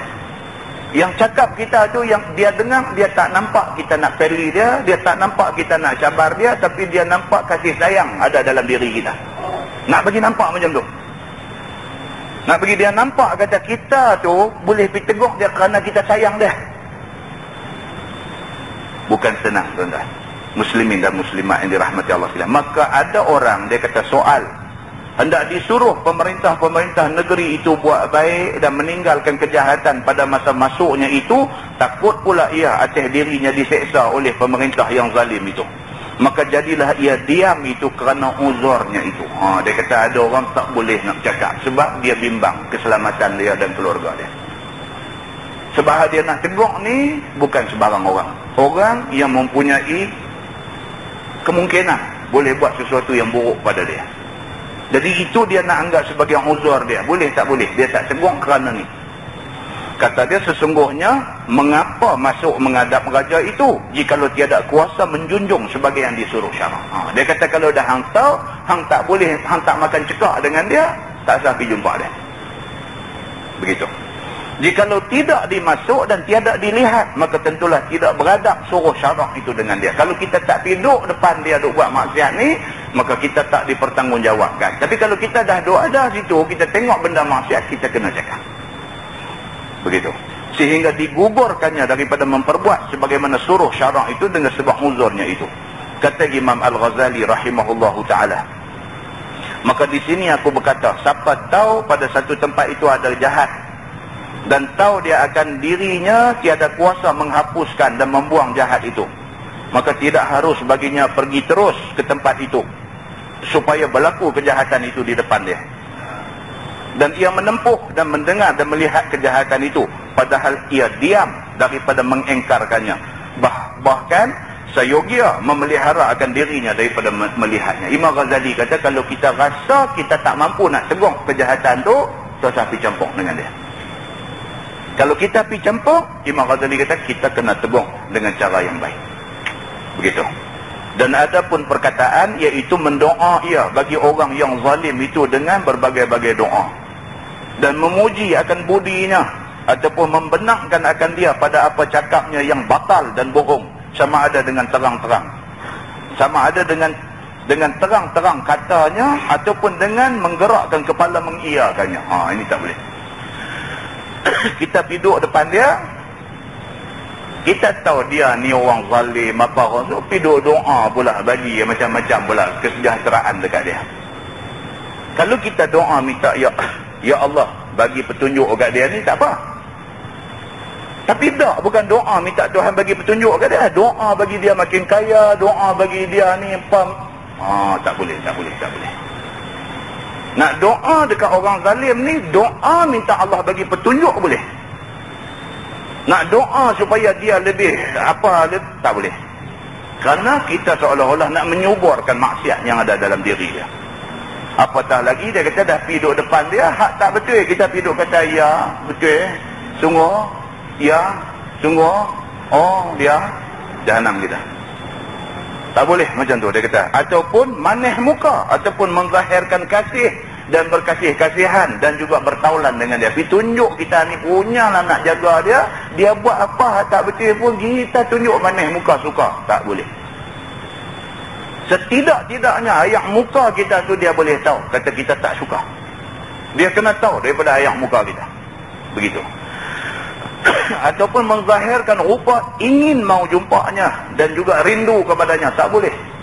Api duk tunjuk kata kita ni lah punyalah seronok dapat duduk sama dengan dia. Tak boleh macam tu. Dan juga dia kata loba atas panjang umurnya dan kekalnya. Api duk tunjuk kata ya Allah panjangkanlah umur dia ni. Tak boleh. Dia ahli maksiat, dia kuat buat zalim, kuat berdosa dan sebagainya, tak boleh doa macam-macam tu dekat dia, kerana boleh memanjangkan lagi dosa dia. Maka bahawasanya pada ghalibnya tiadalah perkataan itu rengkahkan atas salam sahaja, buahkan bercakap-cakap dan memanjangkan lidah dan mau melampau cakap itu akan segala bahagiannya itu dia cerita benda yang sama. Tuan-tuan tengok bawah. Baik, masuk menghadap pemerintah negeri dan raja-raja besar yang zalim. Apa hukum dia? Kita pergi masuk jumpa dia. Kata Imam Al-Ghazali rahimahullahu ta'ala, tiada harus masuk atas mereka itu, yakni atas pemerintah yang zalim itu, melainkan dengan sebab ada dua uzur. Yang pertama, kita boleh masuk dengan dua sebab ni aja. Yang pertama, bahawa ada datang daripada pihak pemerintah itu perkara yang pasti dipergikan. Kita kok mana pun nak kena pergi. Bukannya perkara memuliakan dan membesarkan, bukan kerana kita nak tunjuk kita hormat dia, kita respect dia, tapi kita tak ada pilihan, kita terpaksa kena pergi juga. Serta sudah diketahui, jikalau tidak pergi kepada mereka itu, tentulah kena mudarat sekarang ini atau akan datang. Dia paksa kita, hang tak pi, hang nanti kena. Kita bukan pi kerana nak junjung dia, bukan pi kerana nak angkat dia, bukan pi kerana kita setuju dengan dia, tapi kita dipaksa pi oleh dia. Maka keadaan itu tidak mengapa, dia kata. Ataupun dipikirkan apabila tidak dipergikan kepada pemerintah yang zalim, yang kejam itu, jadi merosakkan taat kepada rakyat. Kita ni kata kenun jadi public figure dalam negara kita. Kalau dia panggil kita pi, kita tahu pi, menyebabkan rakyat duk kata, oh dia ni ada masalah dengan orang ulama alim ke apakah, sampai jadi riot, sampai jadi huru-hara dalam negara. Kalau sampai nak jadi macam tu, dia kena pi untuk nak menjaga masalah daripada jadi tumpah darah, huru-hara dan sebagainya. Tuan-tuan, dulu zaman imam-imam mazhab dulu hebat. Satu negara duk tengok dekat dia satu orang. Dia buat apa menjadi ikutan, dia tak buat apa menjadi pedoman. Orang ni tengok kat dia, dia betul-betul public figure. Kalau dia pi tempat tu, orang anggap kata tempat tu okey. Kalau dia tak pi tempat tu, orang bercakap satu negeri kata tempat tu tak okey, that's why dia tak pi. Kalau sampai macam tu, dia kena jaga betul-betul. Dia dah sampai jadi figure macam tu. Dan jadi kacau pekerjaan siasah negeri, sampai jadi huru-hara negeri kalau sekiranya dia tak pi. Orang dah bercakap sana sini, rumus dah jadi macam-macam. Kalau sampai macam tu, demi nak menjaga daripada jadi huru-hara, dia kena bermuka-muka, kena tunjuk kata dia pi. Maka ketika itu wajib ke atas dia masuk pergi kepada pemerintah negeri itu. Dia mesti pi dalam keadaan dia tak reda sebenarnya. Begitu. Bukannya pergi itu kerana taat kepada mereka itu, bahkan kerana nak memelihara kemaslahatan makhluk rakyat yang ramai, kerana nak jaga yang tu dia pergi. Sehingga tiada jadi kacau pekerjaan pemerintah negeri dengan sebabnya itu. Sebab yang kedua yang dia boleh pergi masuk kepada raja dan pemerintah yang zalim itu, dengan sebab mau menolak kezaliman daripada satu orang Islam lain daripadanya. Dia pi tu kerana nak bercakap dengan pemerintah yang zalim ni, jangan dia buat naya dekat satu orang yang lain. Ada satu kawan dia nak kena zalim kerana fitnah orang yang tertentu, maka dia nak kena zalim. Tentu pernah dengar cerita Imam Syafi'i kena fitnah. Imam Syafi'i, orang pergi bawa cerita dekat khalifah, beritahu kata Imam Syafi'i ni pro Syiah. Pemerintah sudah naik angin, marah dan sebagainya, panggil dia mai, nak jadi masalah dekat dia. Kerana fitnah orang buat, mudarat nak kena kat dia. Sampai terpaksa pula dia bersiasah di situ untuk nak lepas diri daripada fitnah yang ganas itu. Biasa tuan-tuan, kadang-kadang kerana cerita ni boleh binasa satu orang. Tak ada pasal pun, dia tak buat, tak ada kena mengena pun dengan cerita yang disebarkan, tapi cerita ni ada orang percaya, sampai jadi terpengaruh dalam masyarakat, sampai jadi masalah kepada Imam Asy-Syafi'i. Khalifah panggil dia. Ini cerita dia. Ataupun kerana nak menolak daripada dirinya, dia nak clarify fitnah yang kena dekat dia, dia pergi dekat khalifah nak clarify benda ni. Sebenarnya bukan macam yang sampai dekat Sebenar cerita macam ni. Dia pi atas tujuan ini, maka itu tidak mengapa. Dia kata. Tuan-tuan tengok bawah, dia kata sultan dan pemerintah datang kepada kamu. Ni tadi kita pi. Lah ni dia hak zalim ni mai kat kita. Macam mana pula? Ada kita nak lari, Allah dia main. Keluar ke pintu dapur, 400 meter punya speed lari. Adakah nak buat macam tu? Macam mana cara menghadapi keadaan macam ni? Kadang-kadang benda ni berlaku. Sebab dia nak tunjuk dekat orang, kata dia baik dengan ulama ni. Dia ada dia punya mileage dah. Dia ada dia punya interest dah. Dia tunjuk kata dia baik, dia main, dia tunjuk kata dia baik dan sebagainya supaya orang semua tengok, oh, dia ni siapa kata dia zalim, dia jaga alim ulama bagus. Dia buat macam tu. Macam mana pula sikap dengan alim ulama ni? Sesungguhnya kelakuan yang boleh jadi berlaku seseorang dengan sultan dan pemerintah negeri yang zalim itu, iaitu mereka itu datang ke rumah seorang itu. Maka boleh jadi sultan atau pemerintah yang zalim itu datang kepada satu orang itu daripada sultan ataupun pemerintah yang zalim. Kedatangannya itu ziarah jua masalah. Saja dia ziarah rumah orang alim-alim ni. Sekiranya ia memberi salam, saya wajib dijawab salamnya. Kalau dia mai rumah orang tok guru alim ulama bagus-bagus, sedangkan dia zalim, kejam, bunuh orang dan sebagainya, minum arak, macam-macam benda maksiat dia buat, dia mai rumah orang-orang alim ni, dia bagi salam, dia kata. Maka adapun menjawab salam itu wajib. Adapun berdiri menghormatkannya dan menyurung ke sesuatu daripada alamat memuliakannya, seperti sorong kursi ataupun sorong lapik tempat duduk ataupun lapik sandang dan dudukkan dia pada muka majlis, maka ia itu tiada haram. Dia mai rumah kita, dia jadi tetamu kita, walaupun dia zalim, dia duk bunuh orang, dia minum arak, dia macam-macam benda dosa dia buat, dia mai rumah kita, kita tunjuk kita hormat dia di rumah kita. Panggil dia sila duduk, bagi kursi, suruh dia duduk, sorong dan sebagainya, itu tidak salah, dia kata. Sebaliknya jadi balas baginya atas dia memuliakan ahli ilmu dan ahli agama. Dia tunjuk kata dia mai memuliakan kita, mai rumah kita, kita tunjuk balik. Sesuai dengan dia tunjuk dia hormat kita, kita tunjuk balik kita baik dengan dia. Itu tidak salah. Pasal apa? Pasal dia tunjuk dia memuliakan kita. Bukan kita piduk hemoi cari dia, dia mai kat kita. Tidak salah. Maka dengan sebab mempermuliakan dia akan ahli ilmu dan ahli agama itu, maka mustahak ia dipuji. Oleh kerana dia tunjuk dia ada hormat dekat orang-orang alim, alim ulama dan sebagainya, maka wajar dia ni kita rakni macam tu. Semacam mana jikalau ia membuat di dalam mustahak ia tidak dipedulikan. Itu dia.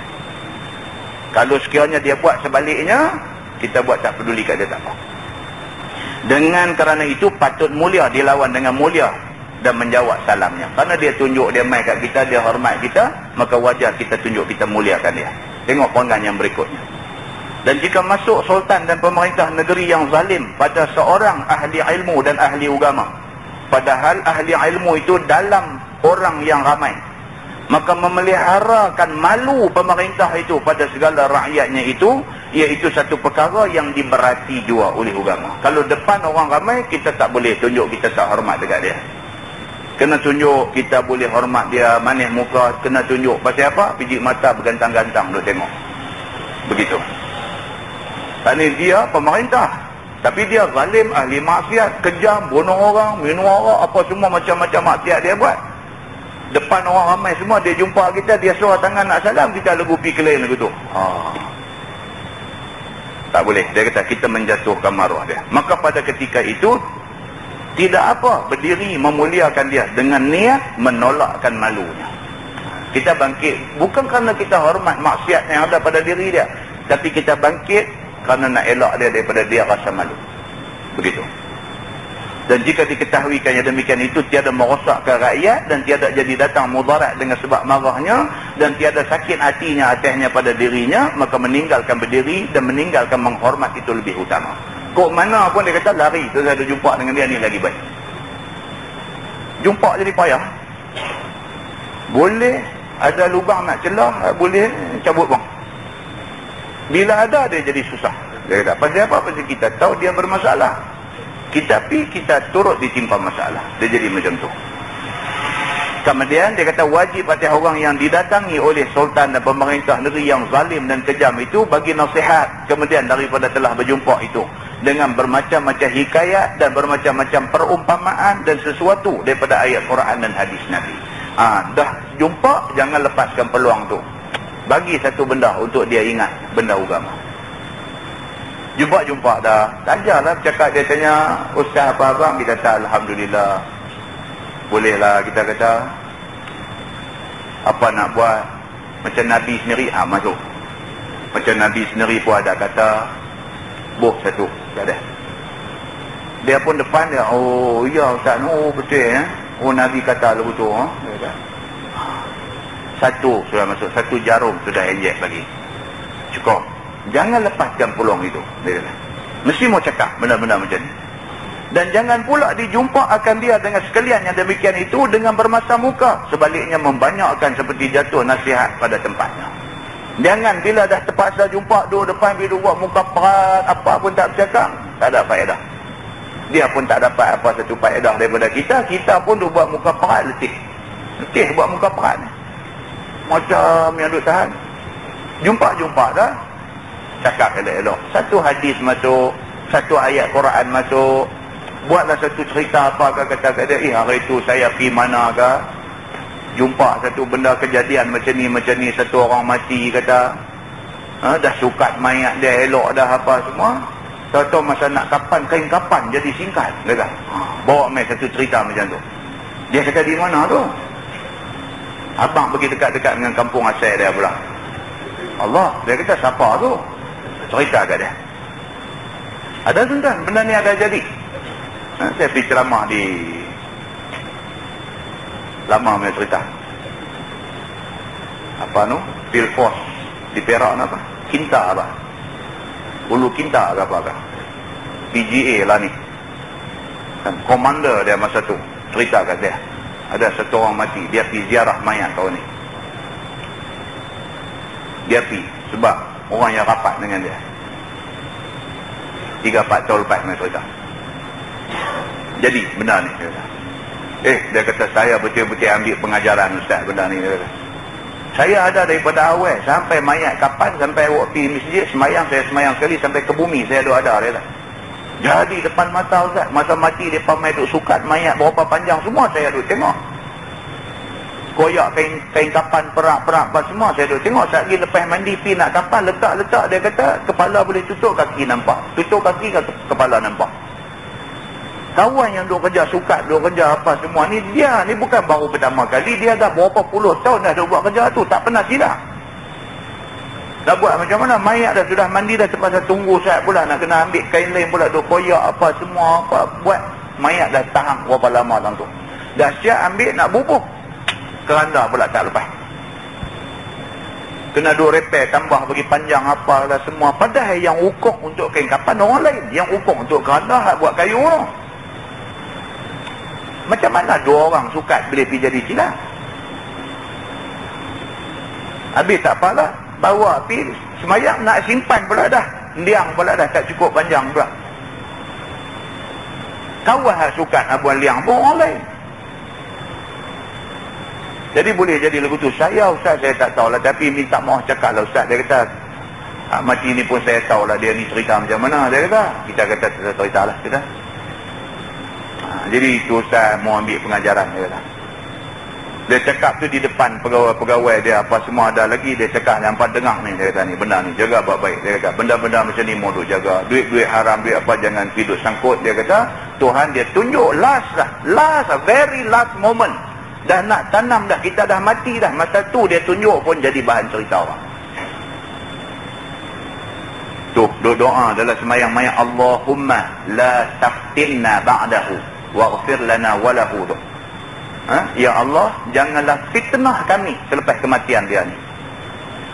Dia mati, dia dah satu hal dah, dia dengan Tuhan ni, anak beranak nak tinggal ni terfitnah dengan kejadian ni, terfitnah. Orang duk sebut cerita, dia ni mati kain kapan jadi lagu ni, keranda jadi lagu ni, liang jadi lagu ni. Orang duk cerita ni semua fitnah. Muslimin dan muslimat yang dirahmati Allah sekalian. Jadi benda macam ni kalau boleh sulam masuk cerita, selit segi cerita ni masuk, dia benda lagu ni dia dengar dia seriau sikit. Ayat Quran ni dia kata duk dengar selalu dah. Hadis Nabi duk dengar selalu lah. Macam ni punya cerita dengar dia fikir sikit. Korang-korang lepas dia dengar kita punya cakap ni, nak tidur sekali lagi, benda tu dia main satu round masuk dalam kepala dia.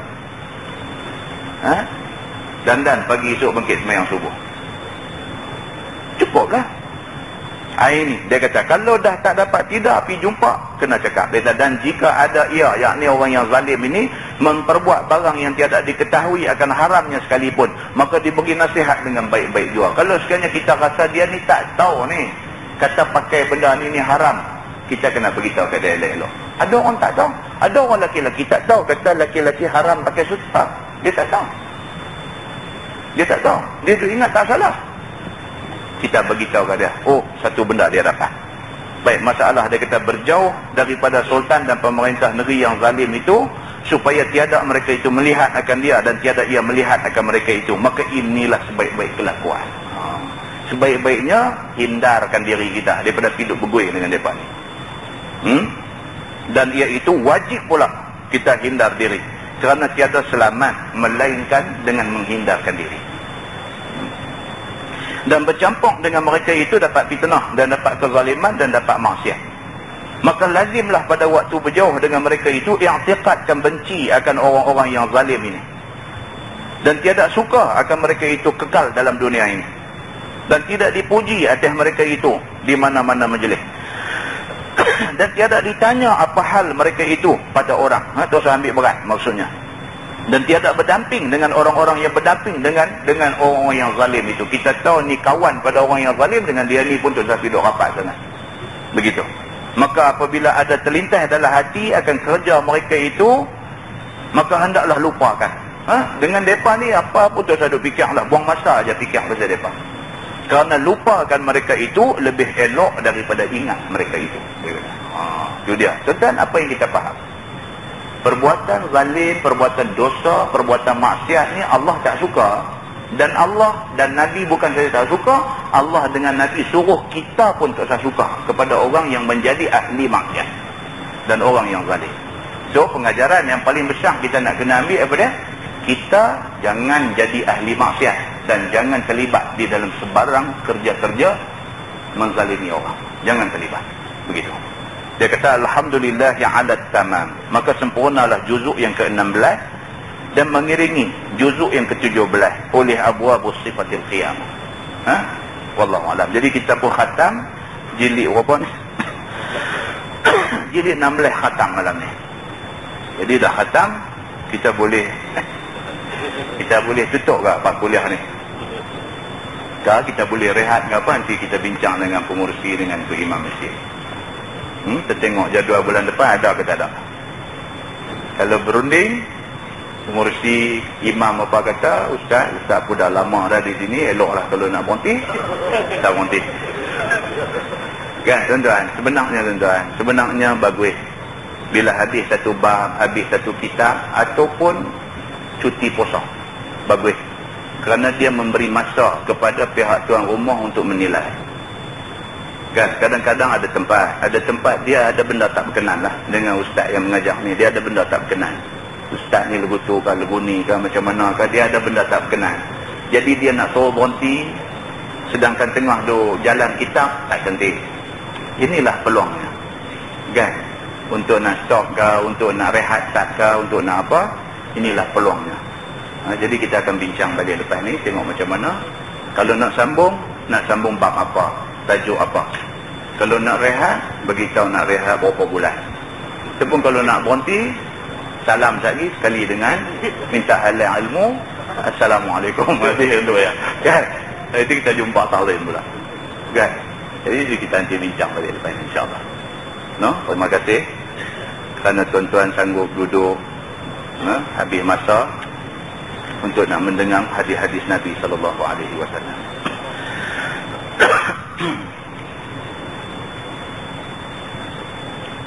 Soalan, Islam larang orang buruk sangka pada orang lain. Tapi kalau dia masuk kedai arak, terang-terang dia masuk kedai ekor, ataupun dia terang-terang cakap bohong dan mungkir janji. Pada masa tu, adakah salah kita buruk sangka pada dia, sedangkan dia melakukan perkara maksiat? Ini soalan. Tuan-tuan, benda yang pasti itu bab lain. Dalam hadis Nabi kata apa? Nabi kata, nahnu nahkum bil-zawahir wallahu a'lamu bil-bawatin. Hadis Nabi. Nabi kata, kita menghukum manusia bil-zawahir, berdasarkan zahir yang kita nampak.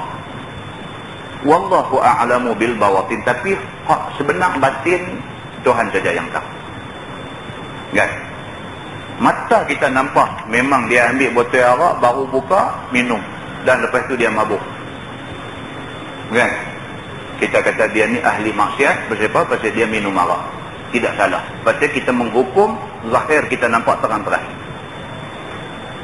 Berbeza dengan benda yang tak terang. Jadi kita nak hukum tak boleh. Kita tengok satu orang tua bawa satu perempuan muda masuk hotel. Kita terus kata, tua dah, tak sedang ke diri. Yang tu buruk sangka. Pasal apa? Tak ke cek-cek tengok bini muda dia. Jadi kita dah buruk sangka dah. Tak boleh. Benda yang macam tu samar-samar. Kecuali pasti bagi kawan yang duduknya apa, resepsionis apa no. Bila main lagu dia duduk tanya pula, ni suami isteri kah? Lagu duduk tanya macam tu pula. Dia kata, kami suami isteri nampak beza jauh. Dia kata, anak dalam kereta. Lagu panggil anak keluar main meneruk. Okey. Kan? Okey. Kalau dia, ni suami isteri kah? Dia kata, hang kerja daftar, jangan lu cakap banyak. Ni hang bukan hang punya hal. Aku nak buat dosa ke, aku nak buat apa, aku tak pernah pergi duk kacau orang minta duit ringgit, hal pergi duk cakap lagu tu. Pastilah. Sudah pasti. Jadi kalau dia nak kata, okey, benda sudah jelas. Bagi kita yang tak jelas, tak boleh lagi. Tak boleh lagi. Benar-benar dengar, saya banyak kali dia buat cerita, yang cerita tentang wali Allah ni. Dalam buku Tazkiratul Awliya tu, dia bawa satu cerita. Walaupun dia bukan hadis, tapi kalau cerita tu benar, dia satu pengajaran. Satu laki-laki, satu perempuan duduk tepi sungai air beras. Satu orang lalu ke belakang, dia nampak laki-laki perempuan ni duduk tepi sungai ni, duduk cakap ngongeng-ngongeng. Dia terus buruk sangka. Apalah dia kata pergi duduk buat dosa. Dalam pada dia duduk buruk sangka, duduk ingat tu, tiba-tiba dia kata dengan kehendak Allah, dalam sungai tu hanyut mai 5 orang lemah dalam sungai. Hanyut mai. Kawan yang duduk laki-laki perempuan ni pun nampak kawan 5 orang yang duduk hanyut lemah dalam sungai. Dia hak buruk sangka ni pun nampak. Kawan laki-laki yang duduk dengan perempuan ni terus terjun. Pum, kata pergi selamat. Daripada 5 orang dia selamat 4 orang. Tinggal seorang lagi duduk tenggelam timbul. Dia kata dekat kau ni, dia kata hang tolong pergi selamat seorang tu. Oh, dia ni kata saya tak boleh, saya tak pandai berenang lah, apalah semua macam-macam. Dia ni kata tu lah, dia kata hang ni buruk sangka. Ni sebenarnya anak aku, dia kata. Anak aku. Aku duduk bercakap dengan dia, aku duduk bagi nasihat dekat dia. Hang tengok macam mana senang nak selamatkan orang yang lemah dalam sungai, tetapi susah nak selamatkan orang yang lemah di dalam buruk sangkanya. Bukan hadis. Satu riwayat yang penuhnya berlaku pada zaman orang-orang yang saleh dulu.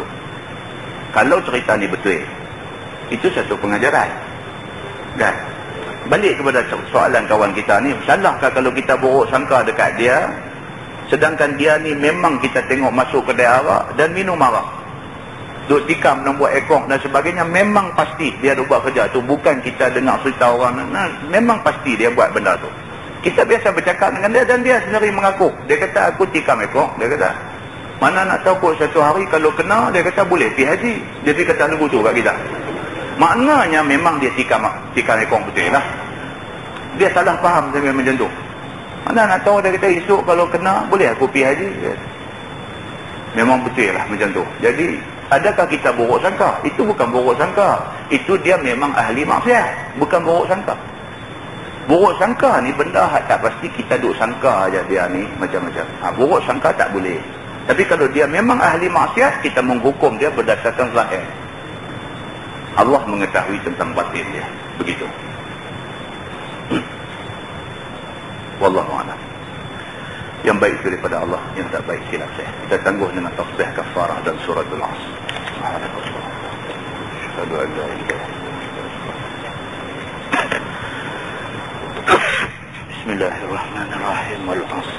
Innal insana illa allazina amanu wa tawassaw bil haqq.